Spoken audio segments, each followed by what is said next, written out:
cidade santa, colocou-o na parte mais alta do templo. Ele disse: se és o Filho de Deus, joga-te daqui para baixo, pois está escrito: ele dará ordens aos seus anjos a seu respeito, e com a mão eles os segurarão para que você não tropece em alguma pedra. Jesus respondeu: também está escrito: não ponha à prova o Senhor, o seu Deus. Depois o diabo o levou a um monte muito alto e mostrou-lhe todos os reinos do mundo e todo o seu esplendor. E lhe disse: tudo isto eu te darei se te prostrares e me adorares. Jesus lhe disse: retira-te, Satanás, pois está escrito: adore o Senhor, o seu Deus, e só a ele preste culto. Então o diabo o deixou e os anjos vieram e serviram. Nós, como uma igreja de tradição reformada, nós cremos naquilo que nós chamamos de somente as Escrituras. E nós cremos que a Escritura é a palavra de Deus e a autoridade máxima para nós. E a nossa fé descansa nessa autoridade. E aqui Jesus mostra para nós que ele também cria nisso. Quando Jesus foi tentado por Satanás, as respostas de Jesus a Satanás foi: está escrito, está escrito, está escrito. E é por isso que nós entendemos que a Escritura ela tem proeminência no nosso culto, tudo gira em torno dela, porque é a palavra de Deus que converte, a palavra de Deus que edifica. Nós cantamos a palavra de Deus, nós oramos a palavra de Deus, nós lemos a palavra de Deus, e nós pregamos a palavra de Deus.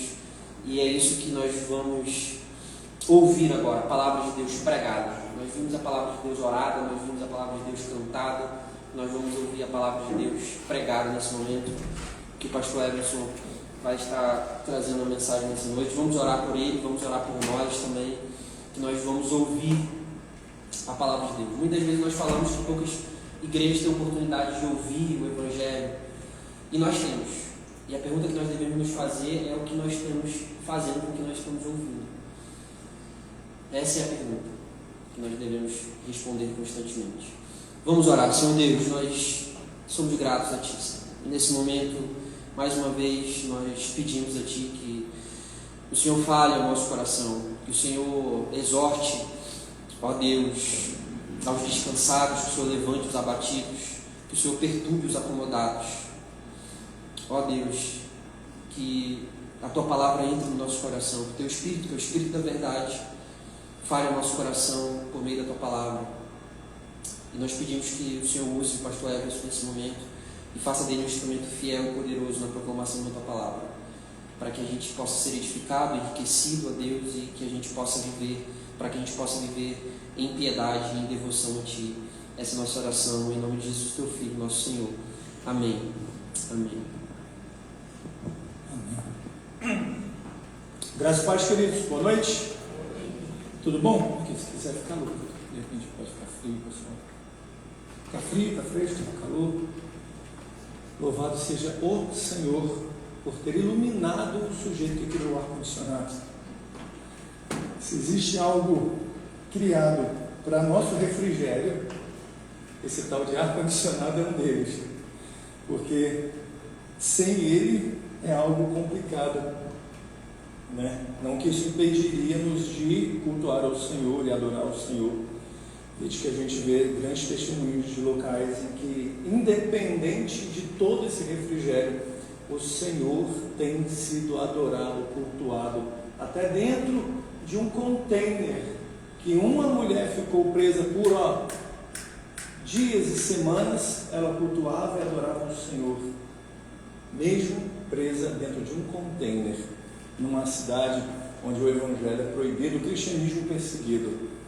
Mas a gente glorifica o Senhor por sua graça. Amém? Queridos, o tema da mensagem é o começo da reforma. Poderia ser o começo da restauração ou da reconstrução dos muros, mas intencionalmente eu coloquei o começo da reforma porque dali se dá o início de uma série de desdobramentos que nos afetam até hoje. Então nós vamos dar continuidade ao livro de Neemias, lembrando que Neemias não é um profeta, né? De repente, às vezes a gente vai procurar Neemias lá nos profetas menores ou maiores e não encontra. Ele não é profeta, ele é um copeiro. Então ele vai ficar ali logo depois de Crônicas, Reis, Crônicas, Esdras. Você vai encontrar Neemias, que vem antes de Esther. No capítulo 2, que nós nos encontramos, antes de iniciarmos o texto e a leitura do texto, eu gostaria de trazer aqui algumas breves ilustrações do que a gente tem visto no decorrer da semana. A gente viu aí esse acontecimento na Turquia, e uma das cidades que foi mais afetada é a antiga Antioquia, onde a Bíblia mostra que o cristão foi chamado como cristão pela primeira vez, onde saíram dali homens para evangelizar o mundo. Então a gente olha e vê que uma cidade tão importante para a história do cristianismo, que hoje tem poucos cristãos e muitos muçulmanos, foi afetada de uma maneira tão terrível. Em contrapartida, do outro lado do oceano, numa cidade em Tennessee, Tennessee é uma cidade nos Estados Unidos, numa faculdade chamada Asbury College, desde quarta-feira, iniciou-se um culto que não terminou. Mais de 60, eu não sou bom de matemática, mas desde que começou quarta pela manhã, até agora não terminou. E tem pessoas que estão indo de outra cidade para lá, já estão colocando comida e água, porque o pessoal não quer ir embora. E o que está acontecendo? Eles estão pedindo perdão, clamando pelo perdão do Senhor, arrependendo dos seus pecados. E a gente olha e vê como é que Deus administra essas coisas. Sofrimento de um lado e despertamento de outro. Como é que a gente, como cristão, compreende essa ação soberana em que de um lado há sofrimento e de um outro lado há um despertamento? Não dá para dizer que é um avivamento. A gente ainda não viu os desdobramentos ou as consequências do que vai acontecer, mas está havendo um despertamento, né? E é uma igreja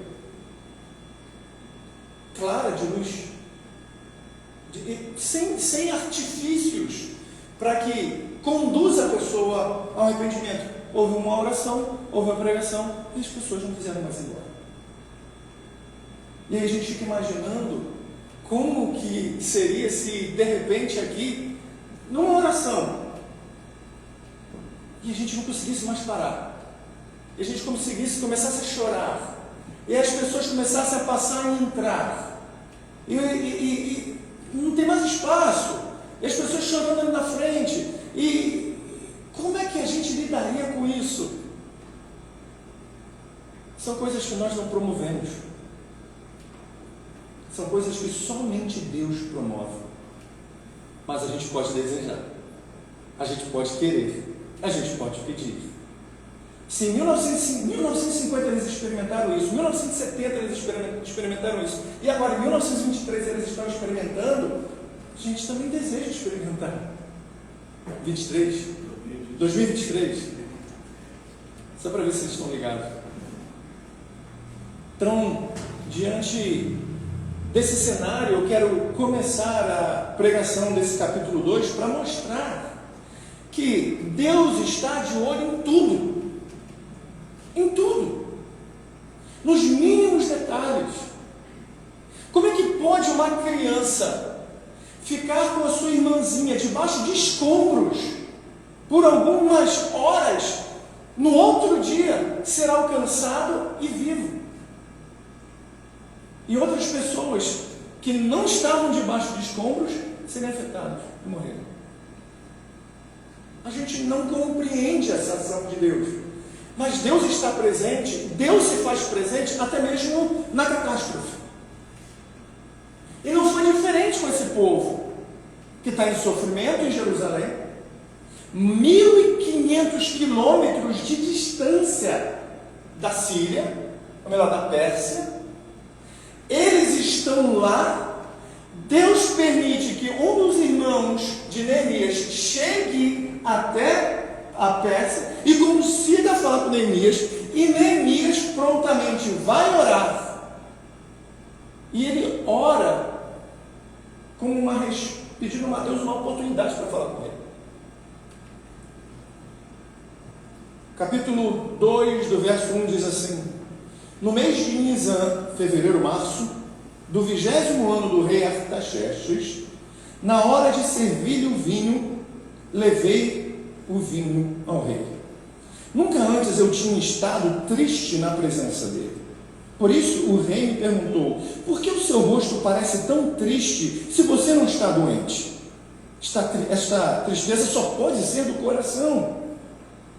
Com muito medo, eu disse ao rei: que o rei viva para sempre. Como não estaria triste o meu rosto se a cidade em que estão sepultados os meus pais está em ruínas e as suas portas foram destruídas pelo fogo? O rei me disse: o que você gostaria de pedir? Então orei ao Deus dos céus e respondi ao rei: se for do agrado do rei e se o seu servo puder contar com a sua benevolência, que ele me deixe ir à cidade onde os meus pais estão enterrados, em Judá, para que eu possa reconstruí-la. Então o rei, estando presente a rainha, sentado ao seu lado, perguntou-me: quanto tempo levará a viagem? Quando você voltará? Marquei um prazo com o rei e ele concordou que eu fosse. A seguir acrescentei: se for do agrado do rei, eu poderia levar cartas do rei aos governadores do Trans-Eufrates, para que me deixem passar até chegar a Judá, e também uma carta para Asaf, guarda da floresta do rei, para que ele me forneça madeira para as portas da cidadela que fica junto ao templo, para os muros da cidade e para a residência que irei ocupar. Visto que a bondosa mão de Deus estava sobre mim, o rei atendeu aos meus pedidos. Com isso, fui aos governadores do Trans-Eufrates e lhes entreguei as cartas do rei. Acompanhou-me uma escolta de oficiais do exército e de cavaleiros que o rei enviou comigo. Verso 10. Sambalate, o Horonita, e Tobias, o oficial amonita, ficaram muito irritados quando viram que havia gente interessada no bem dos israelitas. Cheguei a Jerusalém. E depois de 3 dias de permanência ali, saí de noite com alguns dos meus amigos. Eu não havia contado a ninguém o que meu Deus havia posto em meu coração que eu fizesse por Jerusalém. Essa é a palavra do Senhor e nós dizemos amém. Queridos, nós temos aqui um tempo especificado pelo próprio escritor Neemias, que após 4 meses de oração, ele encontra a oportunidade certa para falar com o rei. Ele está no palácio, ele é copeiro, ele tem suas garantias e sua segurança, ele está protegido, mesmo sendo alguém numa terra estranha, um judeu numa terra pagã, um judeu diante de idólatras, um judeu diante de ímpios. Ele se encontra ali. E há uma palavrinha muito interessante que no verso 2 diz: por quê? Por que que o seu rosto parece triste? Isso dá a entender que antes ele nunca expressara uma tristeza diante do rei. Essa palavra ou essas perguntas, por que o seu rosto parece tão triste? No hebraico tem um tempo que corta uma sequência que outrora não existia. Você sempre serviu com alegria. Você sempre serviu com disposição, até porque, diante de um rei absolutista, boa vontade importa. Boa vontade faz diferença. Então você não pode chegar diante de um rei da Pérsia com uma expressão de má vontade, descuidado ou cansaço. Porque segundo a lei dos Medos, ou os decretos dos Medos e Persas, dependendo de como você se aproxima do rei, você pode ter ou ser considerado como um conspirador e ser morto pelo rei ou pelos seus guardas, independente da posição que você exerça no reinado. mesmo um copeiro de confiança. Então o rei está ali, sendo servido por Neemias, num vinho, e ele percebe a tristeza de Neemias, o que faz com que ele pergunte ao Neemias, que com muito medo, esse é o texto, com muito medo, responde ao rei. E por que ele responde ao rei com medo? Diante disso tudo que a gente falou, vale lembrar que esse Artaxerxes, em Esdras, capítulo 4, versículo 17 e 23, é ele que proíbe a construção ou reconstrução de Jerusalém. Chega ao ouvido dele, por meio de outras pessoas, que Israel é um povo rebelde, que já se insurgiu inúmeras vezes contra outras nações, outros reis, e isso dá a entender na cabeça daqueles que estão se colocando contra a construção, de que Israel não vai mais pagar os seus tributos e seus impostos ao rei, vai se organizar, se reestruturar e vai atacar, guerrear, se levantar contra o rei, que logo de imediato ao receber a carta responde dizendo: cessou, fechou, acabou, perdeu, não vai mais construir nada, acabou. Imagina que Esdras pode chegar, ou melhor, que Neemias poderia chegar diante dele e falar assim: poxa, eu queria construir a terra da minha família, a família do meu povo, e ele fala assim: tu, aquele povo rebelde? Então, não tem jeito não, cara. Se você faz parte desse povo, não serve para dar comigo. Porque se chegou até mim que eles querem construir com a intenção de se insurgirem contra mim, você pode ser um que pode me envenenar. E a gente sabe, ao longo da história, que envenenamentos eram coisas corriqueiras dentro dos conspiradores.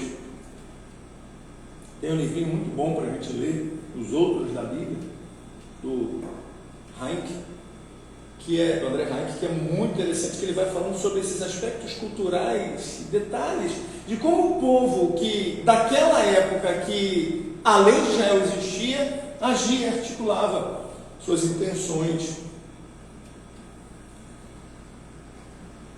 Neemias tem motivo de temer, porque qualquer um, diante da possibilidade da morte, teme a morte. No entanto, no verso 3, quando ele responde ao rei, que o rei viva para sempre, como não estaria triste o meu rosto se a cidade em que estão sepultados os meus pais está em ruínas?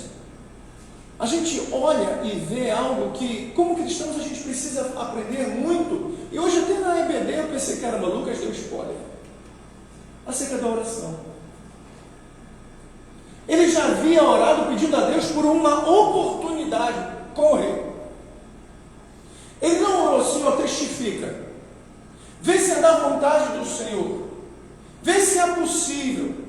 Não, ele viu que o que chegou até ele era a soberania do Senhor dando a ele uma atividade. Olha, você vai estar sabendo desse problema, e agora ora e pede uma possibilidade ou uma oportunidade de estar diante do rei e falar e pedir a solução para esse problema. Você já sabe qual é o problema. Jerusalém está em ruínas. Agora vá com resposta para Jerusalém. Não adianta ficar só: está em ruínas, vamos orar. Está com problema, vamos orar. Não, qual é a solução para isso? O que eu posso fazer? Então ele orou para que houvesse uma oportunidade para que ele fosse a resposta. E ele confiou que aquele momento em que o rei faz uma pergunta e não o pune, como uma confirmação do próprio Deus, essa era a oportunidade que eu precisava. E aí ele não apenas vai falando o que ele quer fazer de ir, mas ele vai pedindo coisas para a reconstrução dos muros, para a reconstrução do seu lar. Segundo D.A. Carson, em seu comentário, ele vai dizer, olha, Neemias prosseguiu de forma resoluta e ousada e declarou em termos específicos suas necessidades. É uma bela ilustração de equilíbrio entre soberania de Deus, em que a oração é a resposta correta, e a responsabilidade humana, em que a contrapartida é o planejamento ponderado. Ele orou e o Senhor deu a oportunidade. O que eu preciso fazer? Eu preciso disso, disso e disso. Eu sei que para eu ter um envolvimento maior com o conhecimento do Senhor, eu tenho de orar. Eu não preciso de uma testificação, eu não preciso de um sinal miraculoso, porque as Escrituras me deixam claro que para eu conhecer o Senhor, primeiro eu tenho que ser conhecido por Ele. E a partir do momento que eu fui conhecido por Ele, eu vou conhecê-lo nas Escrituras. Eu não preciso de mais outros artifícios mirabolantes. Eu preciso simplesmente colocar em prática esse planejamento do que eu preciso fazer agora. É ter um tempo de oração, é ter um tempo de leitura, é ter um tempo de meditação, é ter um tempo de devoção, é ter um tempo contínuo de qualidade. Ou seja, Deus já deu para ele a oportunidade. Ele responsavelmente, nos versos 7, 8 e 9, vai dizer, marca um prazo, ele concorda com o rei concorda com ele, ele pede o que deve ser feito, as cartas, madeira, ele pede o que é necessário para ir, ele vai. Isso ele está na Pérsia. Ou seja, ele tem uma vocação, ele tem um chamado. E ele não ficou esperando testificações. Ele não ficou esperando que houvesse manifestações sobrenaturais de Deus. Deus pode fazer. Mas a prática é, ou confiamos que Deus nos chamou para algo, ou não confiamos. Porque inúmeras vezes a gente fica assim, ó, será que, diante dessa dificuldade, eu fui. E eu lembro, quando eu conheci a Elaine nessa caminhada de desenvolvimento da vida pastoral, e inúmeras vezes eu ficava me perguntando, será que bastava passar por momentos delicados? Será que, no entanto, tem que haver um momento delicado para que a gente entenda, não é pelas circunstâncias, é porque Ele nos chamou, e Ele nos chamou. E olha, tem vez que fazer como Gideão funciona, mas isso é uma prova de incredulidade, que a palavra de Deus não basta. Precisamos dos sinais.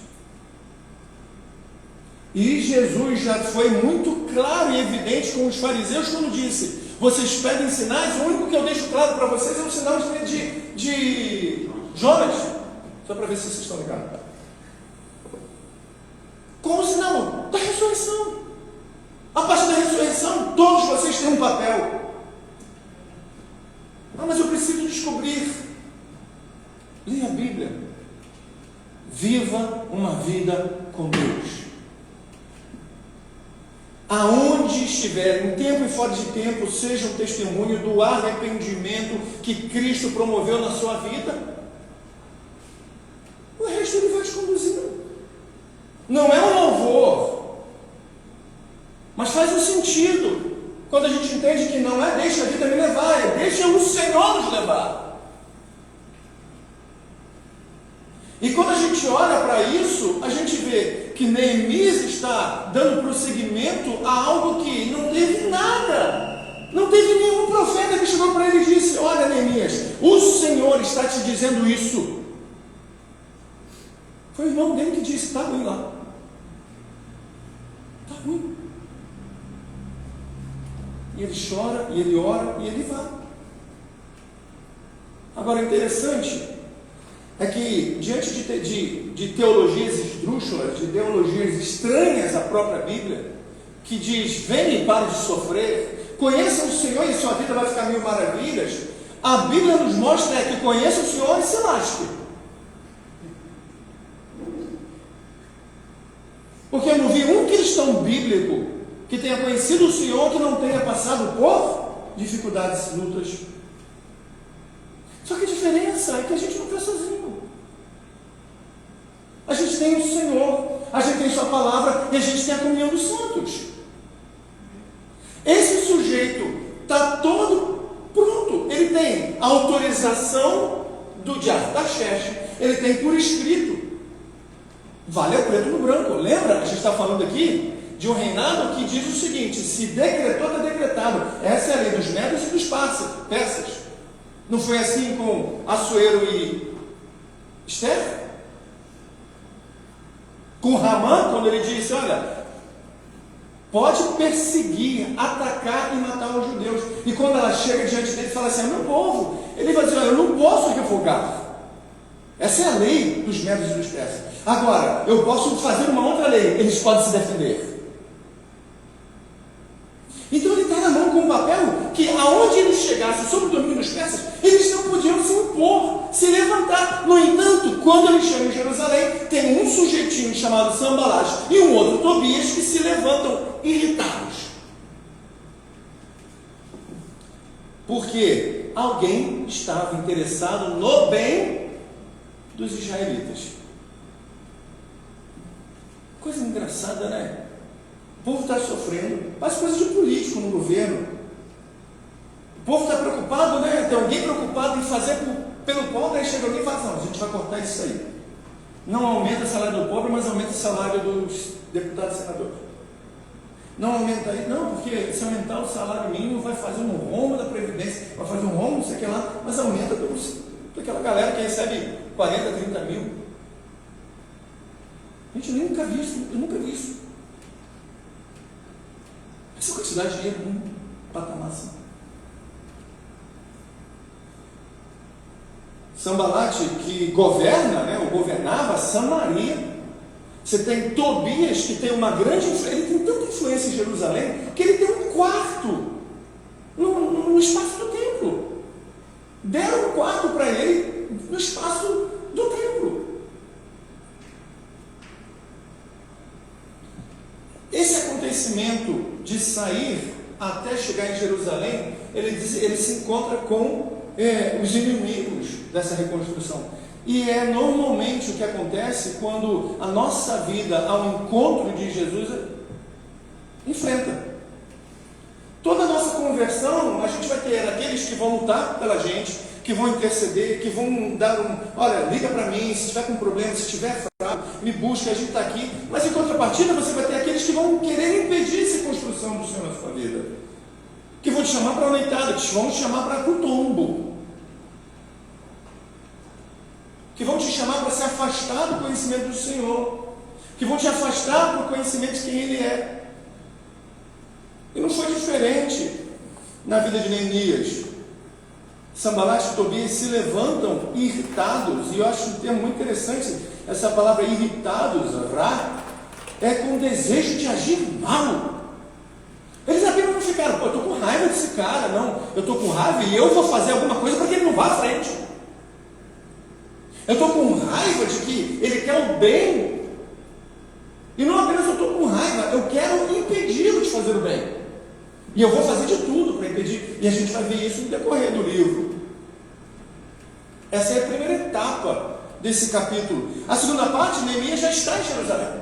Ou seja, o versículo 10, ele já está em Jerusalém. E do versículo 10 para lá, se desenrola pelo menos 3 pontos que eu gostaria de trabalhar com vocês.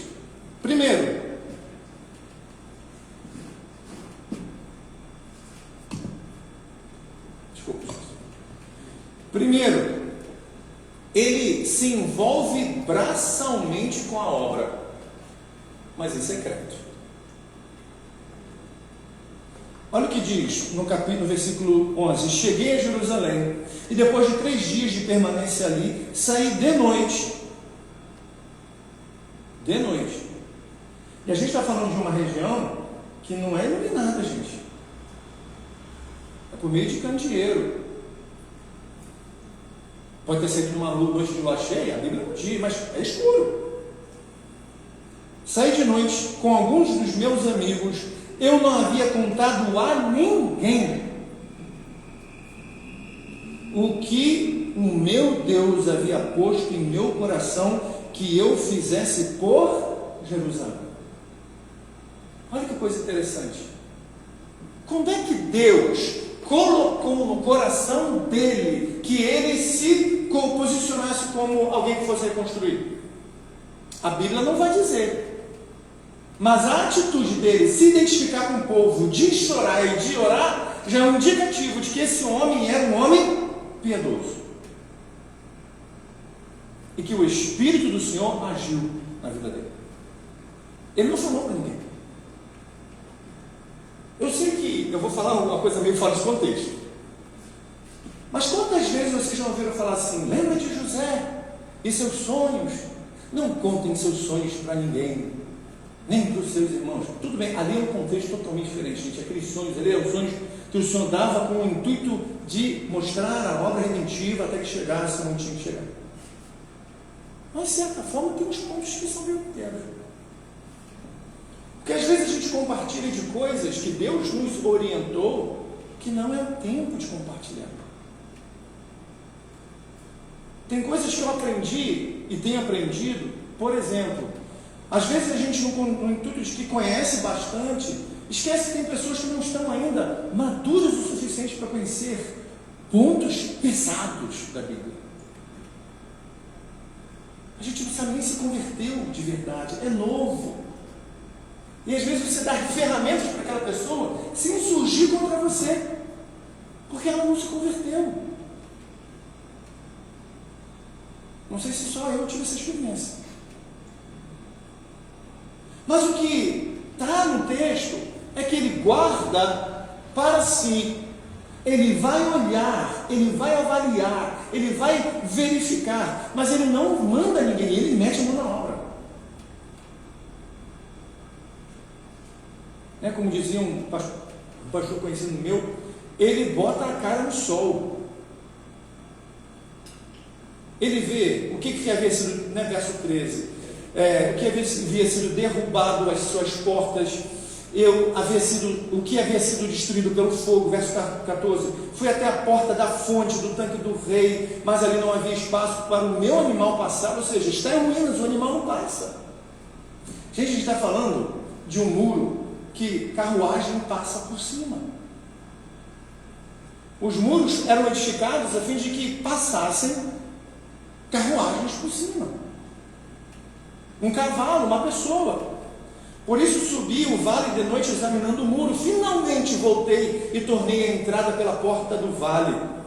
Os oficiais não sabiam aonde eu tinha ido ou o que eu estava fazendo, pois até então eu não tinha dito nada aos judeus, aos sacerdotes, aos nobres, aos oficiais e aos outros que iriam realizar a obra. Ele não disse nada. Imagina, de noite esse sujeito está andando. Ele não falou nada. Poderia ser de repente perguntar como estranho, o que? Mas ele está avaliando. Me lembra muito até o que o Senhor Jesus nos ensina em Lucas 14, que o caminho do discipulado custa, como diria o Jonas Madureira, ele tem um custo. Você tem que realmente avaliar. É isso que você quer com Cristo? Porque ele faz uma analogia àquele que constrói uma casa e que, por não calcular direito, ele pode construir para pela metade as pessoas zombarem dele. Neemias está avaliando quais são os danos do muro e o que vai ser necessário para reconstruir esse muro. Vai demandar muita mão de obra, muito empenho, muita dedicação. Ele poderia chegar todo entusiasmado e falar para essa galera: aí ó, Deus mandou, botou no meu coração para a gente fazer isso. E de repente a resposta poderia ser: você está louco, cara. Poderia ser também: não, a gente está contigo.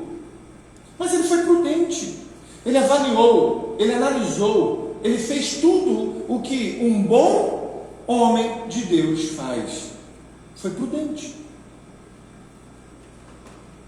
Depois disso veio o segundo passo de Neemias. Ele declarou, e declarar aqui eu estou usando no sentido declara sua vitória, não, é de fazer menção de. Ele declarou explicitamente que acreditava que Deus o enviara convidando o povo a cooperar no cumprimento do seu chamado. Verso 17. Então eu lhes quem? Aos judeus, aos sacerdotes, aos nobres, aos oficiais e aos outros disse: vocês estão vendo a situação terrível que estamos? Jerusalém está em ruínas e suas portas foram destruídas pelo fogo. Venham, vamos reconstruir o muro de Jerusalém para que não fiquemos mais nesta situação humilhante. Também lhes contei como Deus tinha sido bondoso comigo e o que o rei me tinha dito, e eles responderam: sim, vamos começar a reconstrução. E se encorajaram para esse bom projeto. Eles viram Deus na vida desse homem, eles concordaram com a fala deste homem. A resposta unânime deles fez com que Neemias entendesse que era o caminho certo. E isso tem tudo a ver com a igreja, tem tudo a ver com a nossa vida. O chamado, ele é individual. Geralmente, esse chamado é confirmado na comunidade da fé. Eu lembro muito bem do pastor Fabrício falando isso para a igreja uma vez, na época em que ele tinha separado o Fernando e o Cristiano acerca do chamado pastoral para, eu esqueci o nome que se dá, eles chamam, a gente chama de licenciatura, mas eles chamam de probatório. E a fala foi: olha, eu estou separando eles, mas é a igreja que reconhece. E a gente tem ensinado isso, que é a igreja que elege os seus oficiais, que é a igreja que elege os seus diáconos, porque é a igreja que reconhece se elemento A ou B tem ou não o chamado. E quando a gente olha para Neemias tendo essa confirmação, é a comunidade de fé que confirma e testifica o chamado de Deus para ele. Não é assim também que aconteceu em Atos 13, de 1 a 2, que na igreja de Antioquia havia profetas e mestres, Barnabé, Simeão, chamado Níger, Lúcio de Cirene, Manaém, que foram criados com Herodes o Tetrarca e Saulo. Enquanto adoravam o Senhor e jejuavam, disse o Espírito Santo: separem-me Barnabé e Saulo para a obra que eu tenho na vida deles, o chamado que eu tenho. Ou seja, foi a comunidade dos santos que chancelou, digamos assim, o chamado. Mas ser chamado não quer dizer nada. Ser chancelado pela igreja não quer dizer nada, no sentido de que você não vai sofrer oposição, pois vai sofrer oposição. O terceiro passo é que a oposição não faz Neemias desistir, mas pelo contrário, ele reage afirmativamente, declarando o propósito para o qual havia sido chamado e deixou o resultado final nas mãos do Deus que havia dado origem à tarefa. Olha que coisa linda, no verso 19: quando porém Sambalat o Horonita, Tobias o oficial amonita e Gesem o árabe souberam disso, zombaram de nós. Né? O povo está contigo, né? Vocês vieram construir. Não vai conseguir, não conseguiram lá. Zorobabel não conseguiu, Jesus não conseguiu. Você, Neemias, você, um copeiro, fala sério. Linguagem dos dias de hoje. O que é isso que vocês estão fazendo? Estão se rebelando contra o rei? Gente, ele tinha a carta do rei. Entende como é que desde sempre Satanás articula contra os planos de Deus? É sempre fazendo contra aquilo que está escrito. Não foi assim que ele fez em Gênesis, quando propôs para Eva que, olha, não foi isso que o Senhor disse? Você pode comer de tudo menos, não, é disso, não posso nem tocar nem comer. Ele sempre vai pegar o que está escrito, preto no branco, para distorcer contra aquilo que Deus disse, para colocar em prova o coração do homem e ver se o que Deus disse vale mais do que o diabo disse. Veja, Adão e Eva, eles tinham tudo. Eles já viviam como Deus. Eles já tinham tudo com Deus. Eles desfrutavam de Deus. E, no entanto, a serpente trouxe uma palavra e botou pulga atrás deles. Eles deram ouvidos à serpente e não deram ouvidos a Deus. Não foi assim que Jesus foi tentado? Se tu és o Filho de Deus, dá ordem. Mas é isso. Ele, como Filho de Deus, ele podia dar ordem. Mas ele respondeu na mesma altura: nem só de pão viverão. Não foi isso que o pastor Lucas viu? Ele vem trazendo para Neemias: vocês estão se rebelando contra o rei. Neemias, mas eu tenho uma carta. Eu pedi. Eu tenho autorização. Mas dependendo da intimação ou da intimidação que a gente sofre, coisas escritas ficam meio que blur, né? Ficam embaçadas. A gente pode saber da nossa identidade em Cristo, a gente pode saber da nossa realidade em Cristo, a gente pode saber da verdade de quem nós somos em Cristo, mas dependendo de quem nos afronta e como nos afronta, a gente até se questiona. A gente até se... Não, calma aí. Será? É por isso que, mais uma vez, como o pastor Lucas disse, a suficiência das Escrituras deve ser tudo na nossa vida. Porque se ela diz, e é o suficiente.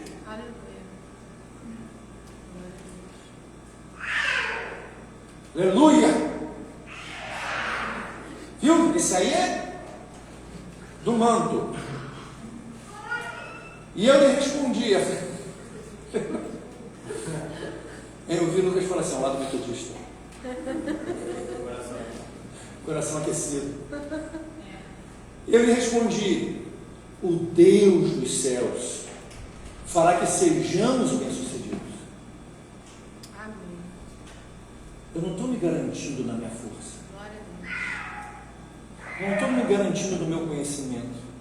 Não estou me garantindo nas minhas habilidades e competências. Quem vai nos fazer bem-sucedidos é o Deus dos céus. E aí vale lembrar que a menção de Deus dos céus é estar acima de qualquer Deus, existente ou criado. Ele é o Senhor que governa e rege tudo.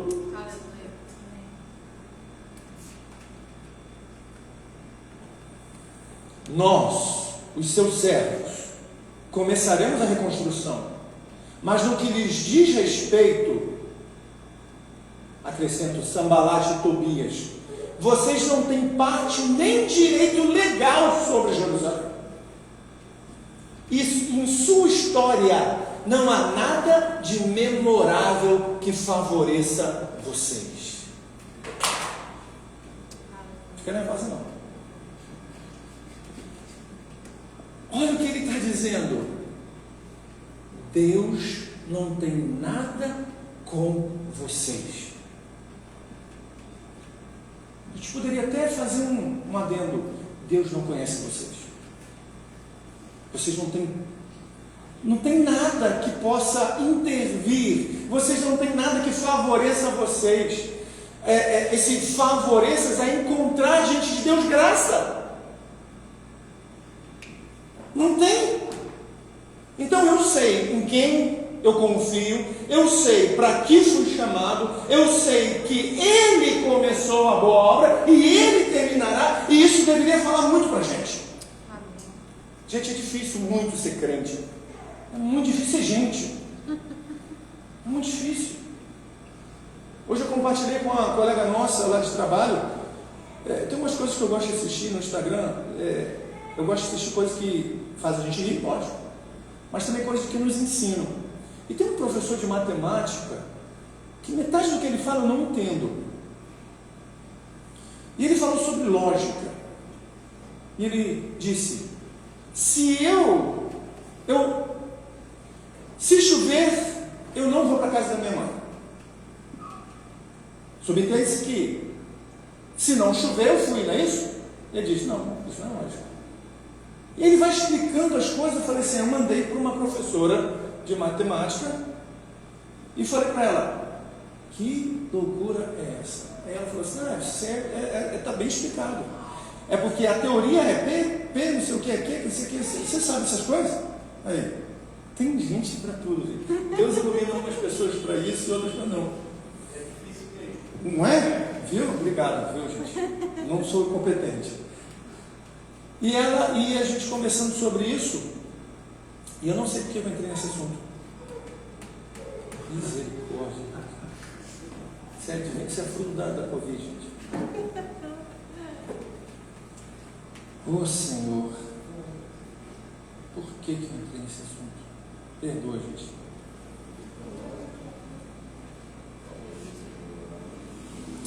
Essa assembleia está tudo melhorando agora, Senhor. Ô Senhor. Gente, esquece. Lembrei. E aí eu falei para ela, mandei isso, né? A gente falou, isso é difícil e tal. Aí eu falei assim, caramba, isso é difícil. Agora, viver é complicado. Assim a gente entrou no assunto falando sobre isso. Sobre como é complicado viver, né?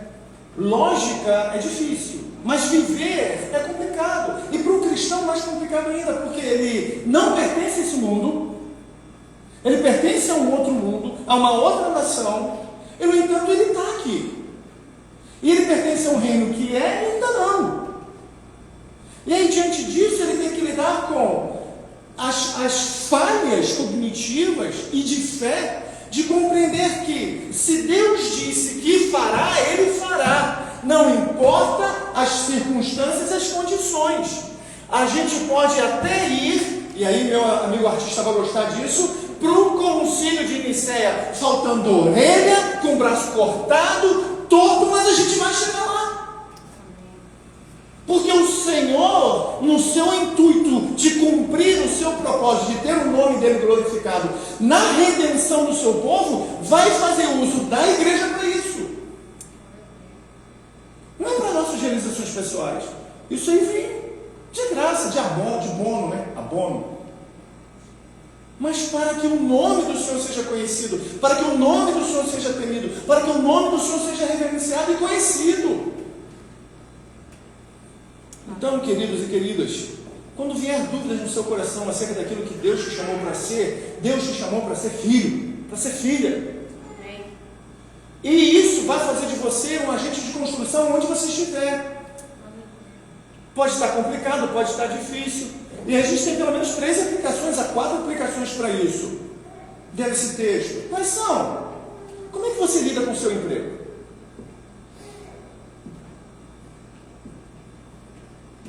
Será que o seu patrão olha para você e vê em você a alegria de, mesmo estando num lugar que não gostaria de estar, não demonstrar tristeza, a não ser que seja por um motivo muito maior, que seja a redenção do povo de Deus?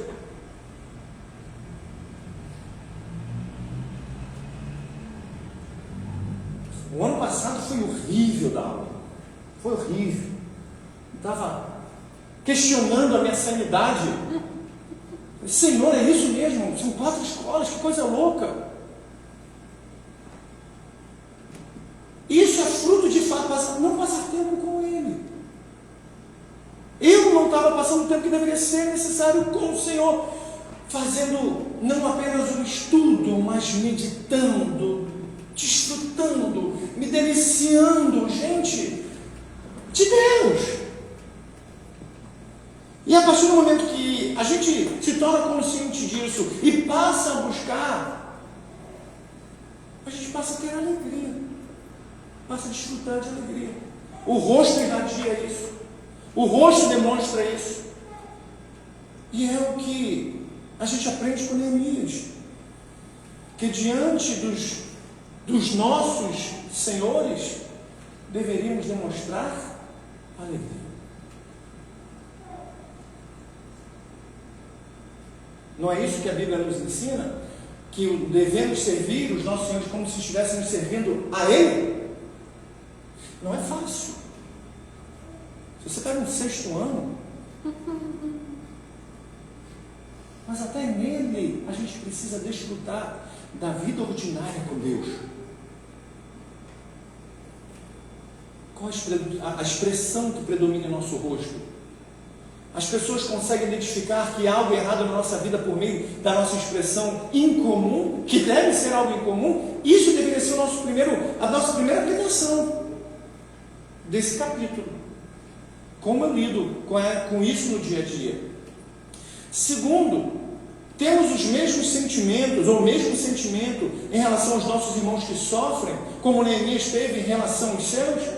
Temos o pensamento em relação à Europa, que se torna pós-cristã. Gente, eu nunca esteve em Genebra. Você imaginar que Genebra era a terra de avivamento, Inglaterra, Escócia. O reverendo Hernando Dias Lopes, ele, numa visita à Escócia, ele está diante da imagem ou da estátua de John Knox, e ele fala para o guia dele: gente, John Knox, né? Acho que John Knox é pai do presbiterianismo, não é isso? E aí o guia diz assim: não nos lembre desse passado, nós não queremos lembrar dele. Como assim? Tu vai na Inglaterra, igrejas que se tornaram pubs, que se tornaram clube, que se tornaram estúdio. E aí a gente para e pensa: você imagina como é que fica um cristão num lugar desse? Será que a gente sofre por eles? Será que a gente se identifica com o sofrimento deles? Gente, cá entre nós, pensa comigo um pouquinho só. Como é ruim estar fora da comunidade dos santos, onde o Evangelho é pregado. Como é ruim. E aí, de repente, os nossos irmãos e as nossas irmãs estão numa condição insalubre, espiritualmente falando.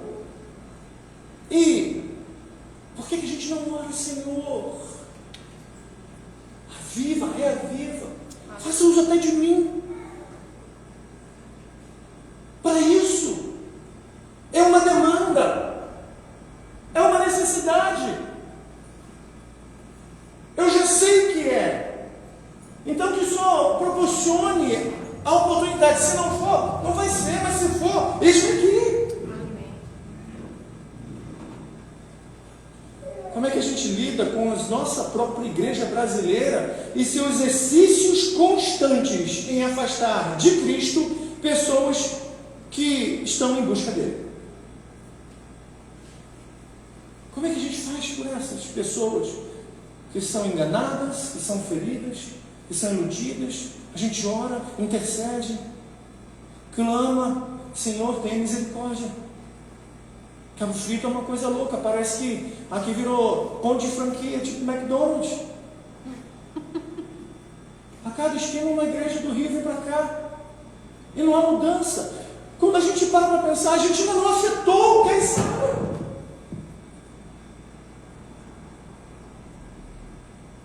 Se você olha na rua da São Manuel Bessa, no Jacaré, você conta 1, 4, 2, 3, 4, 5, 20 igrejas no quarteirão. E por que não há criminalidade ali? Uma igreja aqui, 2, 3, 4, a gente não sei quantos. Gabriel tem noção de quantos, você já passou por aqui contando, né? E por que cada esquina tem uma boca de fumo?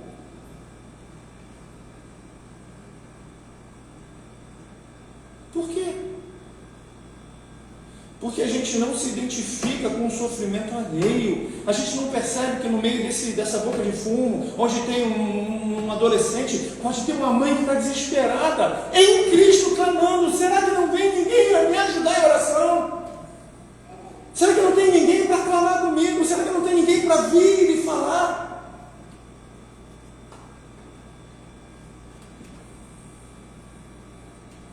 Terceiro ponto de aplicação: não foi preciso Deus ter aparecido ou chamado explicitamente para que Neemias soubesse que Deus estava lhe confiando no chamado. Ele viu a necessidade E ele se prontificou em ser a resposta de solução. Aleluia. Ele viu um buraco. Ele diz: me coloca ali. Glória a Deus. Me coloca ali que eu tapo esse buraco. Aleluia, Senhor.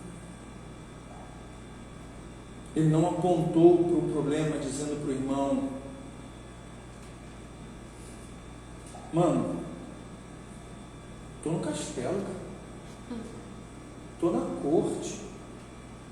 Como da melhor comida, porque sirvo o rei. Bebo do melhor vinho, porque sirvo o rei. Tu vai me trazer problema agora? De madrugada? De boa? Não. Ele disse: chorei, orei e pedi a Deus a oportunidade de mudar essa situação. Aleluia, Jesus. Quarto ponto: a confiança de Neemias se consolidou com a oportunidade que ele teve de ver a sua resposta de oração alcançada diante de Artaxerxes e pela ação soberana de Deus. E eu lembrei de Lutero, Luterinho, gente boa, quando ele falava sobre oração, que oração é o suor da alma. Quando é que a gente sua?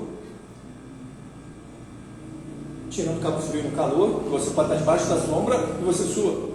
É quando a gente se necessita, se esforça.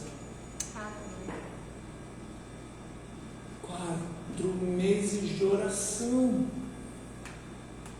4 meses orando, pedindo e fazendo a mesma oração. Você se lembra da oração que você fez no domingo passado? Se foi igual a que você fez hoje? Você lembra da oração que você fez ontem, se foi igual a de hoje? Por isso que é bom a gente escrever nossas orações. Para depois olhar e dizer: caramba, Deus respondeu. Eu nem lembrava disso. Você nunca parou para pensar que o que você vive hoje, não é palavra coach não, tá? Mas o que você vive hoje pode ser a resposta daquilo que você orou alguns anos atrás. Aleluia. Nunca parou para pensar? Esses dias eu estava no quarto olhando para os meus livros.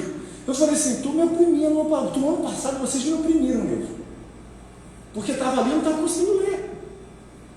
Mas depois desse processo eu olhei para eles e eu falei assim: Senhor, eu orei por isso. Quando eu conheci a Elaine e a gente casou, eu tinha um livrozinho que a gente tinha comprado que era Como Desmascarar as Seduções.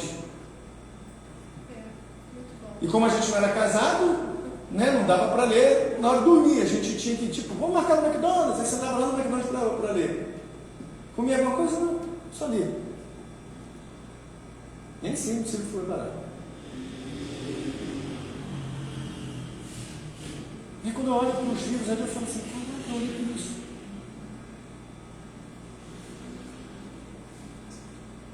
Tu não orou para tua namorada? Fosse alguém que te completasse quando casasse? E aí?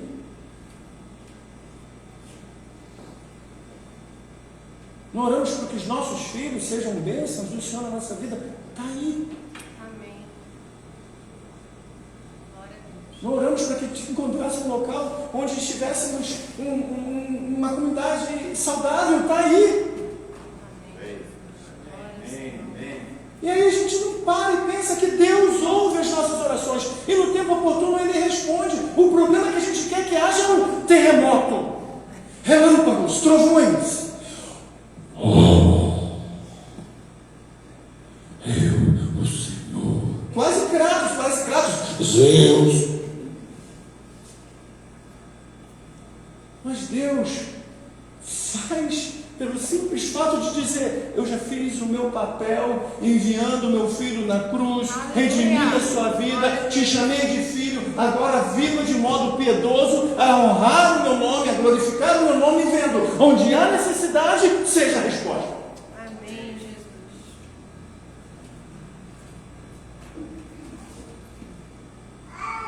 Você vai estar cheio do Espírito Santo quando o seu coração estiver envolto em oração, devoção, com Ele e a sua palavra. E como diria Leonardo Ravenhill, eu acredito que o único homem nesta terra que dá ao demônio alguma irritação é um homem cheio do Espírito Santo. E foi esse homem Neemias que causou um Sanbalat e Tobias esse tipo de irritação. Lembrando que nossa luta não é contra o homem, não é contra a carne, mas contra principados, potestades, dominadores desse mundo. Eles ainda têm raiva da igreja. E é somente sensíveis à voz do Espírito, nos colocando como homens e mulheres, como diriam nossos irmãos mais antigos, na brecha, que faremos a diferença. Amém. Vamos orar. Senhor, nós queremos nessa hora agradecer ao Senhor pela sua palavra, pelo seu Espírito em nós, e que através de nós possamos fazer a diferença. Senhor, nossas orações, elas chegam aos teus ouvidos. Elas chegam. E o Senhor tem estado conosco, apesar das nossas lutas, dos nossos medos, das nossas angústias. O Senhor está conosco. Amém, Senhor. O Senhor se faz presente. Glória a Deus. Ainda que a gente passe pelo vale da sombra da morte, o Senhor está conosco. Ó Senhor Jesus. O Senhor tem nos comissionado a viver como filhos, piedosos e tementes, em santidade, honrando o seu nome. Então, a minha oração nessa hora, Senhor, é que o nosso coração se volte a deleitar-se no Senhor, a desfrutar do Senhor, a ter prazer em pegar as Escrituras novamente, abrir, ler, meditar, desfrutar do Senhor. Amém. Porque quando desfrutarmos do Senhor, veremos que na nossa vida ordinária, no nosso dia a dia, estaremos tão cheios do Senhor, que o nosso rosto será de vida, será de alegria. Glória a Deus. E a única coisa que vai nos entristecer é ver o nosso irmão sofrendo, é ver o nosso irmão padecendo, e de repente não podendo ajudá-lo naquele momento. E isso seja de repente uma oportunidade para que, ainda que não consigamos, aqueles que estão ao nosso olhar, perguntando, se compadeçam e pergunte: o que eu posso fazer? E ainda que eu não tenha o recurso, eu consiga ter esse recurso. Ah, Senhor Jesus, aviva-nos. Aviva-nos, Senhor. Desperta-nos para Ti. Faça em nós essa reconstrução. Faça em nós esse avivamento. Que os nossos olhos se tornem novamente cheios de lágrimas. Aleluia. Que não sejam mais secos. Que não sejam mais secos, áridos. Mas que haja neles, Senhor, novamente lágrimas de compaixão, de misericórdia, de relacionamento com o Senhor, Aleluia. de desfrutar como uma criança desfruta da presença do seu Pai, que se alegra, que se dobra, que se joga, que se larga, sabendo que esse Pai conduz com graça, com benignidade, com amor. Ah, Senhor Jesus, Obrigada, Jesus. desperta-nos, Oh, Deus. pois vivemos em tempos em que mais e mais e mais e mais esfriamentos serão visíveis. Pessoas que se afastam da comunidade de fé porque tiveram uma experiência com a igreja, mas não tiveram experiência com Jesus, porque não ouviram o Evangelho. Neemias colocou a vida dele em risco, e eu volto a falar: o Senhor morreu por nós. E é nessa confiança na obra do Senhor, que desceu dos céus, que se entregou na cruz, É nessa obra, vicária, é nessa obra que nós depositamos nossa fé, nossa confiança, nossa segurança, e por isso é resposta ao Evangelho, os frutos, as evidências, o resultado é que a gente não consegue viver uma vida distante do Senhor sem frutos, Aleluia. mas próximos do Senhor, frutificando. Frutificando, seja onde o Senhor nos colocar, nas dificuldades que estivermos enfrentando, no lugar que nem desejaríamos estar, se ali estivermos cheios do Espírito Santo, ainda que se levante Sanbalates e Tobias, a nossa confiança é no Deus que faz, que começou e terminará essa grande e maravilhosa obra chamada redenção. Aleluia. Assim nós confiamos e depositamos nossa segurança e confiança nele, Jesus. Amém. Aleluia, Jesus.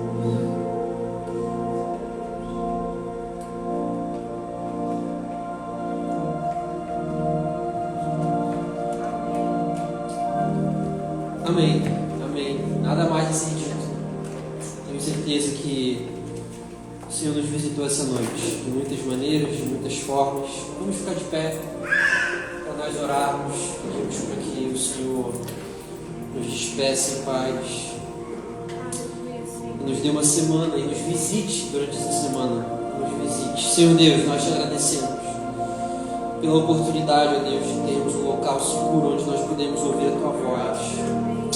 Bendito é o teu nome, Senhor, e nós tributamos toda a honra e louvor a ti, porque nós sabemos que muitas pessoas têm esse privilégio, Deus. Que nós possamos valorizar isso cada dia mais, e nós possamos, ó Deus, nos comprometer a cada dia mais com a tua igreja, com o teu evangelho, ó Deus, com a reconstrução que tu está fazendo no mundo por meio da obra do teu Filho, e que o Senhor desperte vocações, ó Deus.